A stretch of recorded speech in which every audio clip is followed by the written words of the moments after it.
En établissant, dans le livre de Jean chapitre 5, la piscine de Bethesda, le Seigneur a établi un système d'action prophétique. Et cette action prophétique, le Seigneur a libéré son ange dans l'eau. Le Seigneur pouvait libérer l'ange ou l'esprit directement sur les malades. Mais leur solution ou leur problème provient ou dépend d'un objet physique, naturel. Donc le Seigneur est obligé d'impliquer un objet naturel en collaboration avec l'esprit pour déclencher le miraculeux. Vous savez, les actions prophétiques sont différentes des actions de miracles ou des signes et des prodiges. Quand il y a implication d'un objet, ce n'est plus un miracle, c'est une action prophétique. Le fait que Jésus-Christ prend d'abord le pain chez le petit garçon et multiplie, ce n'est pas un miracle. Le miracle, c'est quand la manne pleuvait du ciel sans l'implication du physique, sans l'implication d'un objet physique pris d'un homme physique. Ça, c'est un miracle. Quand le Seigneur faisait pleuvoir la manne des cieux sans l'implication d'un être humain. Mais quand Jésus prend le pain et rend grâce au Père et multiplie le pain, il est dans une action prophétique. Parce qu'il y a une implication d'un objet naturel, d'un objet physique. Ce que nous faisons par exemple, quand nous prions pour les gens, nous ne sommes pas dans une action prophétique. Dès que nous mettons l'huile sur quelqu'un, nous appliquons un objet physique accompagné de l'esprit. Nous sommes déjà dans une action prophétique. Je continue.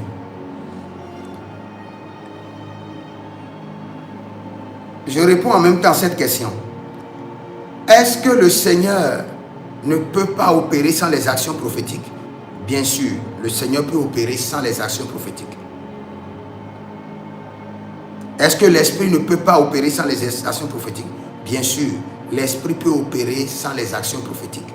Mais il y a des situations qui nécessitent forcément des actions prophétiques pour qu'il y ait de la solution. Et quand cela nécessite, quand une situation nécessite une action prophétique, on doit forcément faire une action prophétique pour qu'il y ait une solution.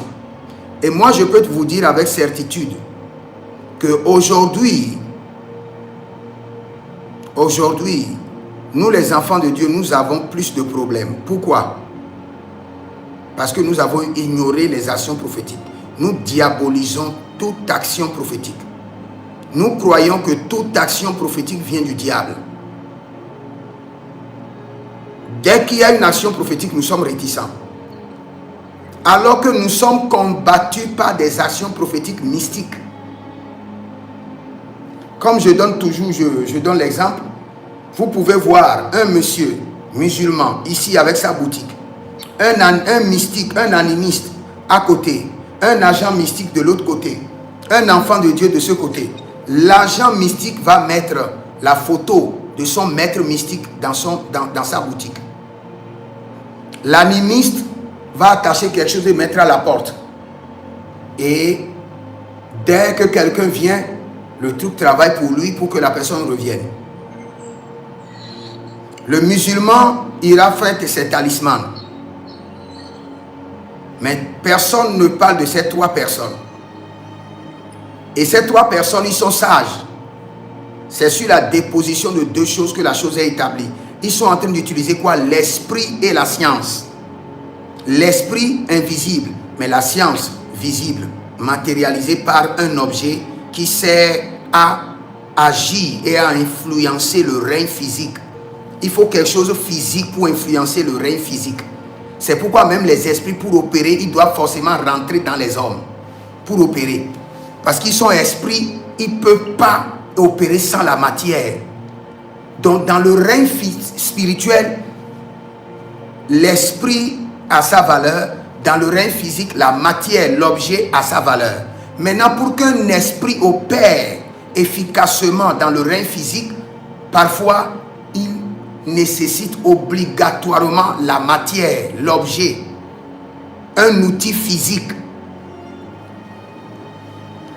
Si vous ne croyez pas aux actions prophétiques, parce qu'il y a des agents mystiques, parce qu'il y a des gens qui font du maraboutage, vous serez très défiés. Et je peux vous dire, le vrai problème des enfants de Dieu aujourd'hui, c'est parce que la plupart d'eux ne croient pas aux actions prophétiques. Ils croient à l'esprit. Mais aux actions prophétiques, ils ne croient pas. Et ils seront défiés. Ils seront défiés par des actions prophétiques mystiques.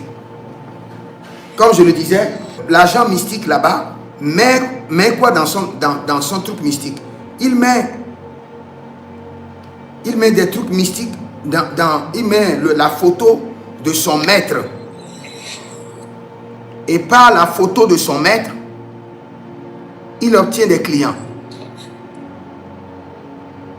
Une autre personne fait quoi? Il met son truc de l'animisme.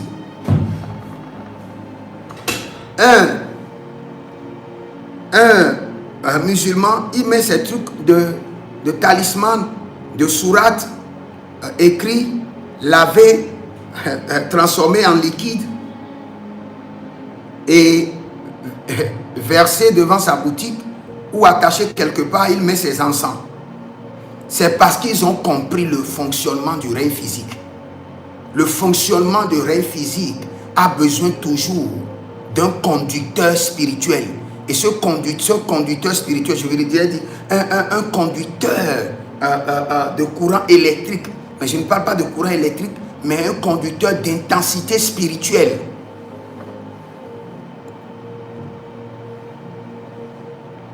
Je continue toujours à vous expliquer. Vous devez comprendre que les enfants de Dieu doivent faire attention à l'idolâtrie, mais doivent aussi faire attention à ne pas rejeter les actions prophétiques qui viennent du Seigneur. Vous devez faire très attention à l'idolâtrie. Une action prophétique peut être tournée en une idolâtrie. Là, vous êtes en danger. Mais cela ne veut pas dire que vous devez rejeter toute action prophétique. Au début de cette année, le Seigneur m'a parlé dans une vision et m'a dit: bâtis des autels de sel. Bâtis des autels de sel. Et il m'a dit clairement: le sel chassera la mort et amènera la richesse. Et quand le Seigneur me disait ça, je l'ai fait moi-même dans mon bureau, croyant que le Seigneur me parlait de moi-même. Et il m'a dit: l'huile d'onction brisera le jour, le parfum ouvrira le ciel et déclenchera les anges. Il m'a dit: mélange les trois. Et voici par exemple au début d'année ce que j'ai fait. Si vous voyez très bien, vous allez voir, il y a le sel en bas, il y a le parfum qui est comme de l'eau au milieu, et il y a l'huile d'olive en haut. Et quand le Seigneur m'avait dit ça, j'ai cru que c'était pour moi-même. Je l'ai fait. Quelques jours après, quelqu'un est venu vers moi, il dit: prophète, nous avons une grande boutique, nous ouvrons la boutique, mais du matin jusqu'au soir, nous ne vendons rien.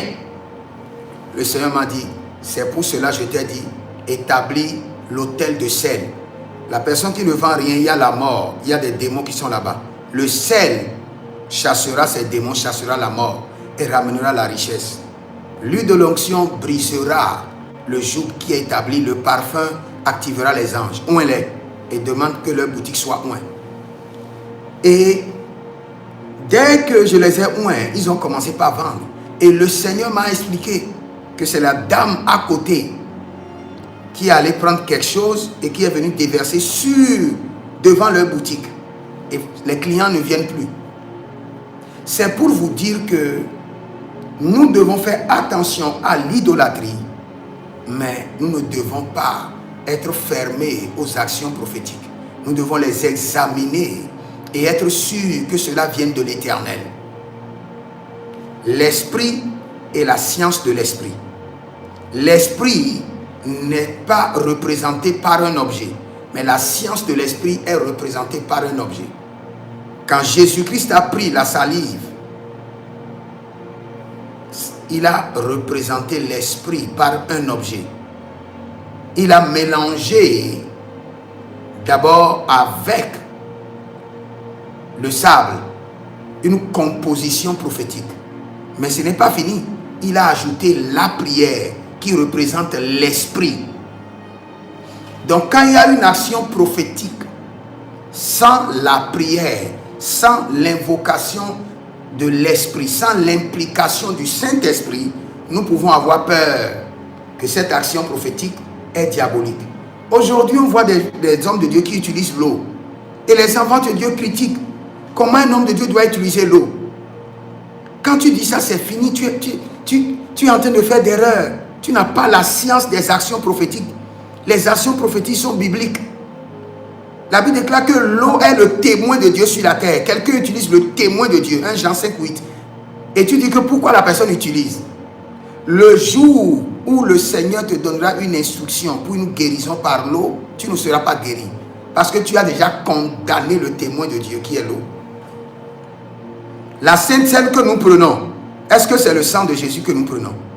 En réalité, ce n'est pas le sang de Jésus. Ça devient le sang de Jésus quand on fait une action prophétique. Nous prenons le vin sans alcool. Nous prenons le pain. Parfois, nous n'avons même pas le pain sans levain. Nous prenons les biscuits qui sont remplis de levain. Et nous prions dessus. Nous libérons l'Esprit de Dieu sur le vin et sur le pain ou le biscuit. Et cela devient maintenant le corps de Jésus et le sang de Jésus. C'est ce que nous appelons action prophétique.